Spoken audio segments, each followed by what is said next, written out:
সম্পূর্ণ আগুনটা আমরা আপনার এই বালি এবং পানি দিয়ে নিয়ন্ত্রণ করা হয়েছে। ফায়ার সার্ভিসও জানাইছিলাম, কিন্তু তারা আসতে অনেকটা দেরি হয়েছে। আজকে দেখেছি তারা আমরা এর মধ্যে আপনার আগুনটা আমরা সম্পূর্ণভাবে নিয়ন্ত্রণ করতে পারছি। হ্যাঁ, লাইভ ফ্রেন্ড, কেমন আছেন সবাই? সত্যের সন্ধানে জনগণের সঙ্গে চলে আসলাম আপনাদের মাঝে আবার নতুন একটি তথ্য নিয়ে। সো গাইস, আজকে খুবই চাঞ্চল্যকর একটা বিষয় নিয়ে কথা বলবো আপনাদের সাথে। আর সেটা হচ্ছে যে সাবেক প্রধানমন্ত্রী শেখ হাসিনা ক্ষমতাচ্যুত হওয়ার পর বাংলাদেশের অবস্থা উত্তাল হয়ে গিয়েছিল এবং সেই ধারাবাহিকতা এখন পর্যন্ত জারি আছে। মাঝে যদিও একটু শান্ত ছিল, কেননা এখন নির্বাচন আর নির্বাচনকে ঘিরে অনেক ধরনের ঘটনা ঘটছে বাংলাদেশের অনেক জায়গায়। এবং সাম্প্রতিক সময় আমরা দেখেছি যে গোপালগঞ্জে অনেক ধরনের ঘটনা ঘটেছে এবং গোপালগঞ্জে সাবেক প্রধানমন্ত্রীকে ফিরিয়ে আনার জন্য তারা অনেকবার মিছিল মিটিং করেছে এবং এছাড়াও আরও অন্যান্য অনেক ঘটনা ঘটেছে। তবে এবার যেটা আমাদের সামনে পড়েছে সেটা হচ্ছে যে ডক্টর মোহাম্মদ ইউনূস তিনি গ্রামীণ ব্যাংকের মালিক, এটা আমরা সবাই জানি।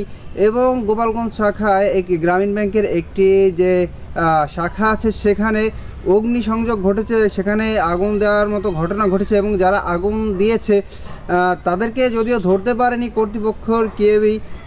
শুনেছি তাদেরকে নাকি ধাওয়া করা হয়েছিল এবং তারা একটি মাইক্রোবাস নিয়ে এসেছিল।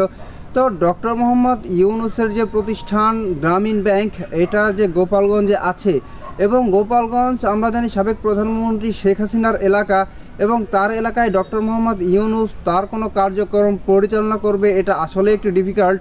কেননা সাবেক প্রধানমন্ত্রী শেখ হাসিনা তিনি ক্ষমতায় থাকা অবস্থায় তিনি মানে বাংলাদেশের ক্ষমতা পরিচালিত করেছে, রাষ্ট্র পরিচালনা করেছে তিনি, এবং বাংলাদেশের যে দায়িত্ব সেটা তার কাঁধে ছিল। এবং তিনি ক্ষমতাচ্যুত হওয়ার পর থেকে গোপালগঞ্জের অবস্থা একটু অন্যরকম হয়ে গিয়েছে এবং অনেকে বলছে যে গোপালগঞ্জ আর বাংলাদেশের বাকি যে 63টি জেলা আছে সেই 63টি জেলার থেকে একটু আলাদা হয়ে গিয়েছে এবং গোপালগঞ্জের মানুষের মন মানসিকতাও আলাদা হয়ে গিয়েছে।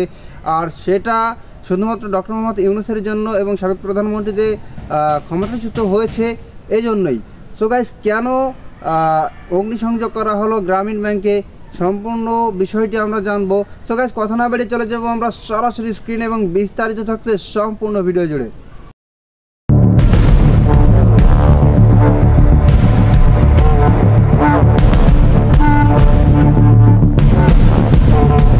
আনুমানিক সকাল 4:30টার সময় আমি দেখি যে আপনার এই পিকআপ গাড়ির উপরে আপনার আগুনের মতো আর কি আলোকিত দেখা যাচ্ছে। পরে দৌড়ে আসলাম, এসে দেখি যে আসলে আগুন।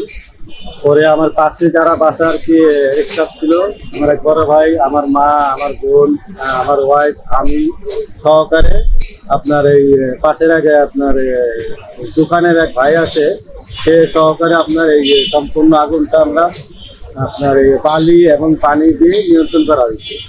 খুব আর কি অনেকক্ষণ লাগায় করছে এটা। এখন ফায়ার সার্ভিসও জানাইছিলাম, কিন্তু তারা আসতে অনেকটা দেরি হয়েছে। আজকে দেখেছি তারা আমরা এর মধ্যে আপনার আগুনটা আমরা সম্পূর্ণভাবে নিয়ন্ত্রণ করতে পারছি।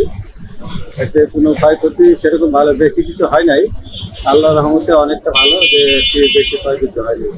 রাত 2:10 আমরা এই উপরে ডরমেটরিতে ঘুমিয়ে আছি, হঠাৎ করে দেখি আগুনের ফালা ওঠানোর পরে আমরা 3জন ছিলাম আর একজন নাইট গার্ড ছিল নিচে। পরে আমি যখন চিল্লান দেওয়ার পরে ওরা সবাই ঘুমোতে ওঠার পরে দেখি বাইরে আগুন জ্বলতেছে। পরে আমি বলি যে শাখায় আগুন লাগাই দিছে, সবাই বেরো।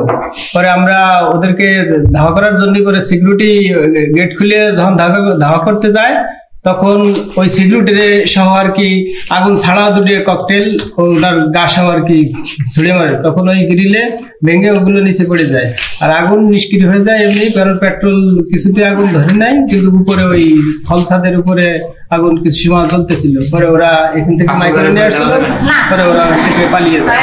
নিরাপত্তা কর্মী আমাদের ওই দুর্গাপুর ইউনিয়নের গ্রাম পুলিশ, উনি আমাদের নিরাপত্তা কর্মী ছিল, তো ওনার কোনো ক্ষয়ক্ষতি হয় নাই এবং কারো কোনো ক্ষয়ক্ষতি হয় নাই। না, ওরা নিয়ে আসছিল মাইক্রো, ওরা ওই সিকিউরিটি গার্ড দেখেছিল, কারণ গেট খুলতে ওরা পালিয়ে চলে যায়। এই দিক থেকে আসছে উনপুরের বাজারের ভিতর থেকে এসে ওরা এদিকে যাচ্ছিল কেটাকেটের এইদিকে এই রোডে।